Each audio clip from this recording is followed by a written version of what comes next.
even whatever level of success you get to, it doesn't go away. You get in the room with these people and suddenly you're right back to that version of you. I have a chapter called Belonging is a Gray J. Crew Sweater. We kind of go through this process of I can buy my way into belonging. And I talk about, I bought it not on sale because that's what rich people do. And I swiped that card and got that approval. But when I walked into the hallways, these leather clad mahogany hallways the next day, I felt like I could still smell vanilla dollar store perfume and mildew preceding me into the room. What's going on, fam? It's your boy, Anthony O'Neill. Welcome back to the table. That's right. We are back in my new studio again. I'm loving this thing, boy. I'm trying to tell you all right now. My team is amazing. I want to thank Taylor. She's in there, I think, somewhere. Chris, the fam, for doing it, man. But today, we're going to get straight to the show because we have a special guest. Her name is Mary Marantz. She is an author, speaker, and podcast host, y'all. I'm telling you right now, you're in for a blessing. Ladies and gentlemen, welcome my dear friend, Mary Marantz, to the table. Mary, what's going on, my friend? How are you doing today? I am fantastic, Anthony. Thanks so much for having me. I loved having you on my show, and I've just been looking forward to this since we got it on the calendar. So thank you. Listen, man, when you hit me up, I was like, absolutely. We got to have your story on my show. I believe you're going to be a blessing to my tribe, to my people. And so I really want to get you in there. So let's go ahead and just talk. Let's dive straight into it. I don't like a bunch of fluff on the table. And so I want to talk about how you grew up. Because if I'm not mistaken, you grew up in a rural West Virginia area. Take us back to them days. And I want you to set us up and let us know how you were raised and what made you the woman you are today. Yeah, so I'll show you first of all, right here. That is the actual trailer I grew up in. That's on the cover of the book. Oh man! And I think when we released Dirt, something we heard from a lot of people is, well, gosh, what's wrong with a trailer? And that's the first thing I want to say across the board is this is not about hating on growing up in a trailer. The trailer I grew up in particular was maybe a little rougher, a little more falling apart, leaky than what you might think of with a nice double wide or something like that. So my parents, they got married when my mom was 17. They had me when she was 20. Wow.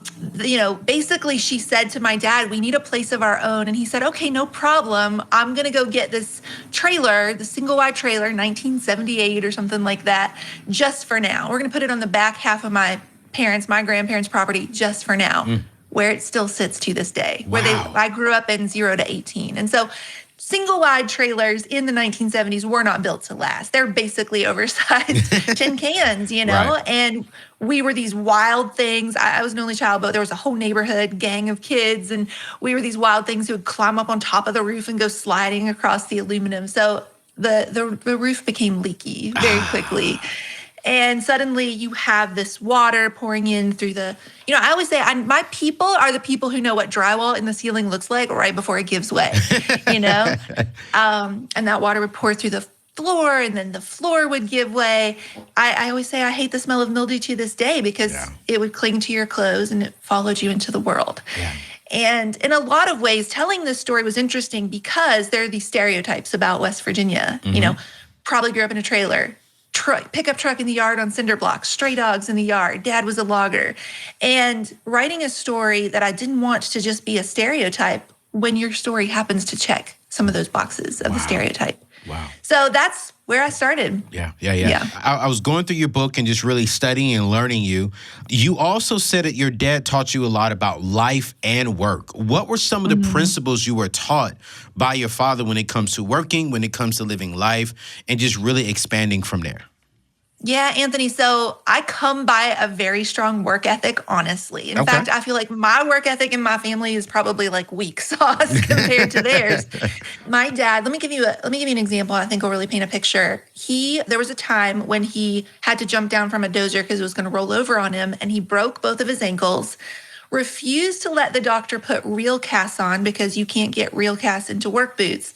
Did these little plastic thin air casts because he could still get his work boots on, because in my father's world, if you can get your boots on, you can live to fight another day. Wow. And so he he in turn feels like his work ethic was weak compared to his dad and his dad's dad. We come from like, we think 8 generations deep of loggers in the heart of West Virginia. And so there's a phrase where I grew up, I feel like you might resonate with this, that one of the worst things you can call someone is to call someone douless. Ooh. They're unwilling to get up and go do for their family, to take care of their own. Wow. Douless. Wow. Yeah. And so that's one of the things I learned from watching him is if you are going to do something, my grandma Goldie, who's a character in the book and a character in real life, always said, the way you do anything is the way you do everything. And so there was an excellence and a work ethic that was instilled in me from a little girl, little age. I was 4 years old. My grandma cleaned houses. My mom cleaned houses. And I was middle of the night doing dishes at somebody's business, like their kitchenette in the back room, tried to cut corners by just rinsing them. And I was forced to rewash every one of them by hand with soap till my hands turned purple, basically, because how you do anything is how you do everything. Wow. So, yeah. Wow. What were some of the money principles? Did y'all ever have conversations about money growing up? Yeah, they basically amounted to, my dad in particular really sent the message, I feel like, from an early age that there are good people and there are rich people, and the two are rarely the same. I can remember being probably 10 or 12, and we were over on the other side of the county, like the wealthier side of the county, which, by whatever standards that is, and him pointing to this house up on the hill, and he said, if I ever catch you being the kind of person who owns the biggest house on the hill in town, I'll disown you, basically. And I think that makes wait. I know. I know. We can't slide over that. I knew you were going to have fun with that. I knew you were going to have fun we can't slide over that there, Mary. So your father said there's a difference between a good person and a rich person. And he said if you ever act like the person who's rich at the top of the hill, he's going to disown you. Break that down for us so we can really understand what you're talking about, because that's a unique perspective to have.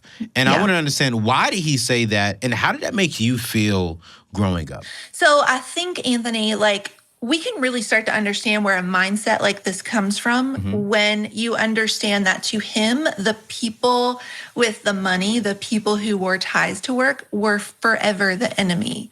Wow. So a little bit of history real quick. My grandfather was the one who started our logging business. He died very suddenly and unexpectedly when my dad was 25. He'd been working with him.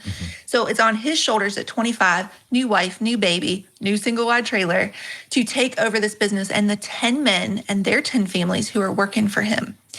And very quickly, he knew logging. He was born to log. He did not know business. So very quickly, his father's legacy, he sees start to be taken away by people with money, by people with suits. And so one day in particular, I can remember, it's burned into my brain, was the day the bank came and repossessed our 2 logging trucks. I'm not talking about pickup trucks. I'm talking about 18-wheelers.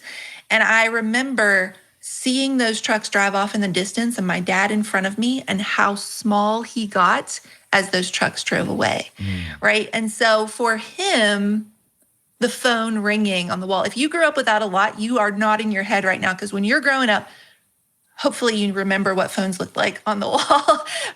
If that phone starts ringing, you know it's not good, because it is people who wear ties to work who want money that you don't have to pay bills you can't afford. Wow. And so he saw people with money as the people who took things from the people who worked. Yeah. And that if there became a huge mentality that if you didn't work for it, you did not deserve it. And Anthony, that became a very interesting filter for me when I started thinking about grace.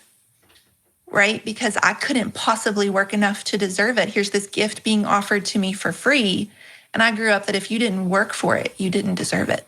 Wow. So what's your thought process now?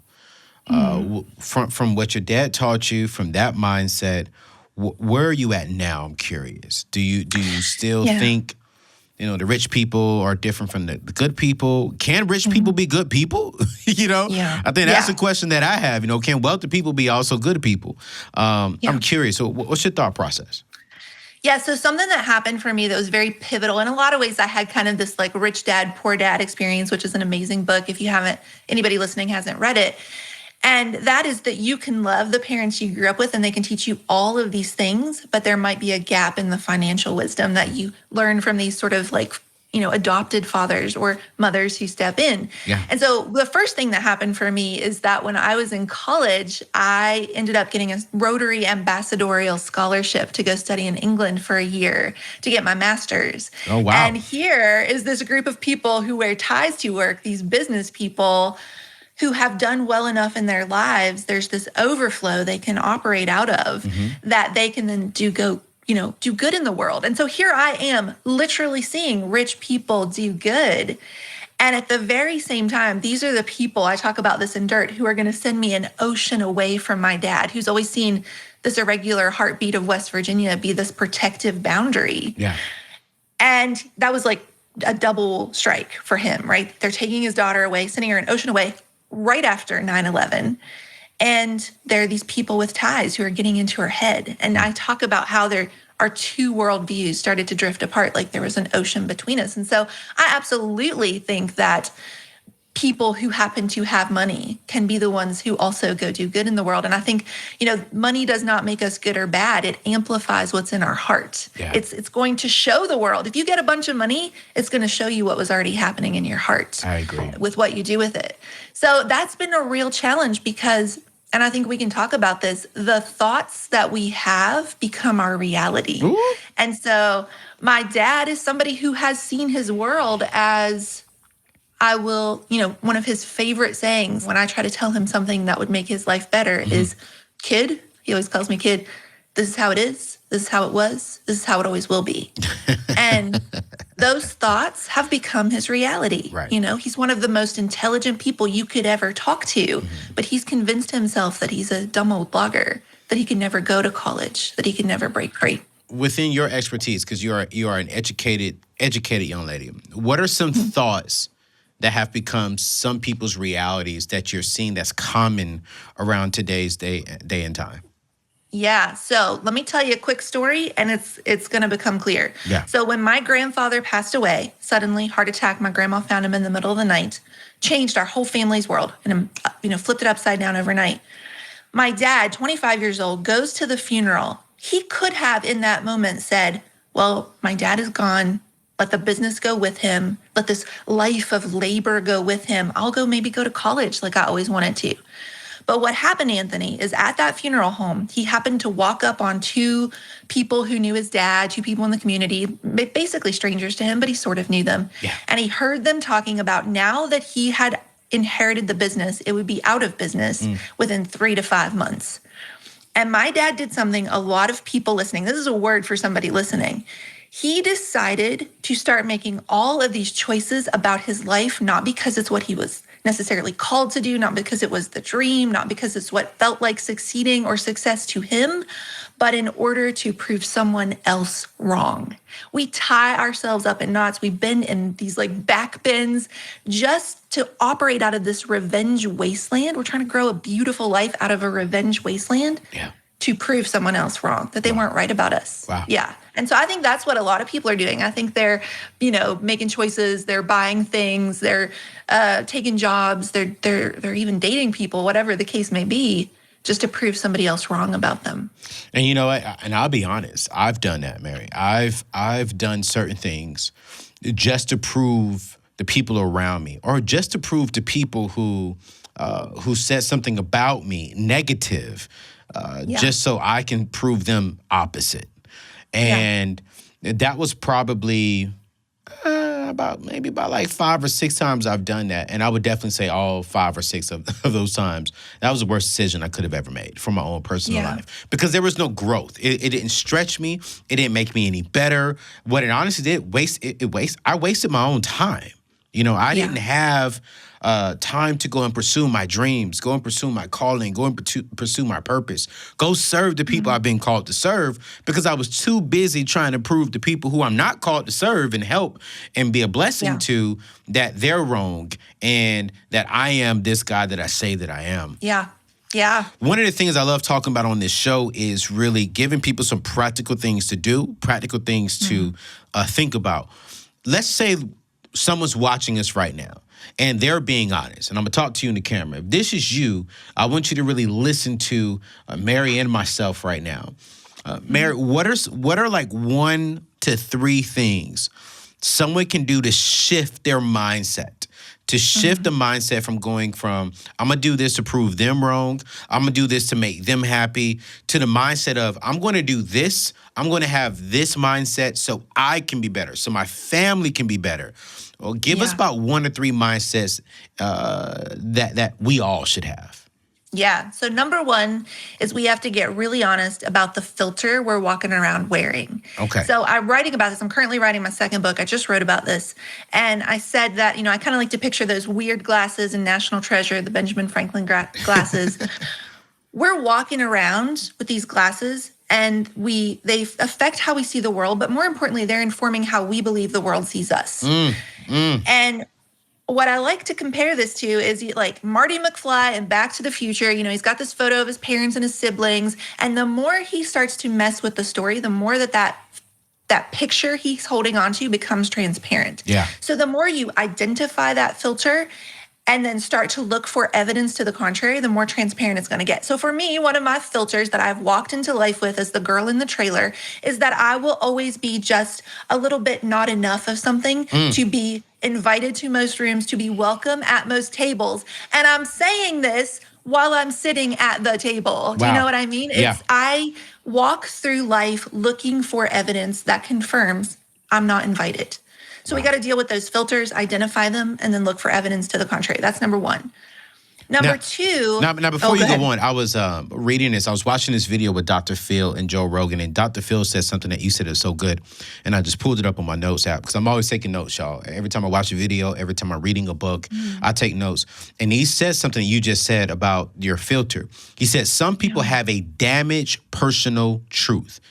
A damaged personal truth, and that we tend to generate the results that we think we deserve rather than the results that we actually deserve. And so when you said that, Mary, I was like, yo, that reminded me of something. I had to go back to my notes because I'm like, yo, wait. I heard this before. And it's like, how many of us actually have damaged truth from growing up? And we all have experience. Your parents served you well and did the very best that they could do at that time. My parents served me well and did the very best that they could do during that time. But even all of us have experienced some damaged truth. Even all of us still feel as if, okay, like I didn't grow up wealthy. I didn't grow up like you. I didn't grow up with rich family, with rich parents. I grew up seeing my mom having to work 2-3 jobs just to survive. I grew up watching my dad really having to work hard. So I grew up, work hard, you'll be successful, and you'll make it. You won't be rich, but you will make it. Now, to me, that's truth, but it's kind of damaged a little bit because I should be able to work hard and work smart and be wealthy. And so I grew up thinking I'm never going to be rich because my parents weren't rich. My family wasn't rich. And so we got to change that perspective a little bit and look beyond. So I love how you're saying change the lens that we're looking through. Okay, this is good. I hope y'all taking notes, man. This is what we do at the table. My girl Mary's at the table. All right, so that's number 1. Talk to us about number 2, sister. What's number 2? Number 2 is that there are so many people listening right now, and they know they have a gift in them. They know they have something they're being called to go do that is beyond that limiting belief. But they are sitting on that gift. They are sitting on that calling because of their own insecurities about it, because of their own fear of failure, because of their own what's somebody else going to say about it, that we are missing all the people who would be served. We're so stuck in this, who am I to go chase a dream, that we miss who could we help if we chase this dream. And that can be for us changing that break in our families. It can be what we put into the world. I mean, let me tell you something, Anthony. It was hard to write a story where you are walking that line of honoring, but also saying this needed to change. But as we go into our lives, my husband Justin and I, we know that we could be the break in that chains. And we know that from now on, and you talk about this all the time, our family tree could look different from what we're doing right now. Yes. And we get scared of that. Yes. Because we think, who am I to do that? Come on. Yeah. Mary, Yeah. I don't mean to scream. I don't want to be too crazy up in That's here, okay. but this is my show. Yes! How many of us are actually sitting down on our dreams? How many of us are sitting down on our purpose? How many of us are missing out on really reaching everything God has called us and wants us to do because we're scared? We have insecurities. And there's nothing wrong with insecurities because we all have insecurities. At 36 years old, and at my level of success, I still have insecurities. When I get around people like your Dave Ramsey's and these big names who've been doing this stuff for 25, 30 years, man, I do have some insecurities. But you know what? I go back to who I am. We were made by the same God. God put me on this earth to accomplish something. And so Dave was made by the same God that made me. He's no better than me. He may be wiser than me, but he's not a better person than me. So get your butt up and go do what God has called you to do and just trust God in the process. And I've done things scared. I've done things not even knowing how it's going to turn out. I've done things like this is not going to work. But because God showed up and I was just within the perfect will, man, things happen. Oh, you talking so good. So for those of y'all listening right now, I don't know what you're thinking about. You may be scared. You may be insecure in some areas. You may be nervous. But the very first thing I truly believe, and she just said it, get up, take the first step. I think that's the first part of the journey. Get up, take the first step. Yeah. Forget about the lens that you're looking through. Get a new set of lens. When you get a new set of lens, the next thing is take the first step. And I ain't trying to be preachy, but when we take one step, God can take 10. And that's like you taking 11 steps. And so I like this, Mary. What's that third one? You hitting good, man. You hitting good, Mary. I like this. What's number 3? Yeah, well, first I'll say that I was nodding over here so hard when you were talking about you, even whatever level of success you get to, it doesn't go away. You get in the room with these people and suddenly you're right back to that version of you. I talk about in dirt when I got to that point of grew up in a trailer, end up at Yale Law School. I have a chapter called Belonging is a Gray J. Crew Sweater. We kind of go through this process of I can buy my way into belonging. And I talk about, I bought it not on sale because that's what rich people do. And I swiped that card and got that approval. But when I walked into the hallways, these leather clad mahogany hallways the next day, I felt like I could still smell vanilla dollar store perfume and mildew preceding me into the room. So to a certain extent, we carry these people with us. And it's like we can say to them, you get to be a part of the journey, but you're like Elizabeth Gilbert talks about, you don't get to be in the front seat. Wow. Like we're going somewhere else. So the third thing that I would say is I want to talk a little bit to the person listening who feels like I can't tell my story or I can't change my story because it's going to be a betrayal. Transformation hurts. It hurts when we transform, but really one of the parts we don't talk about is it can feel like we're hurting all the people who raised us when we start to be different. And so I was giving a talk one time, Anthony, at this conference. I'm up on stage. I'm really fired up and I'm going and I'm talking about there's this saying that says, just when the caterpillar thought her life was over, she became a butterfly. And it's supposed to be so inspirational. But all I've ever been able to think when I hear that is, I bet it hurts the caterpillar.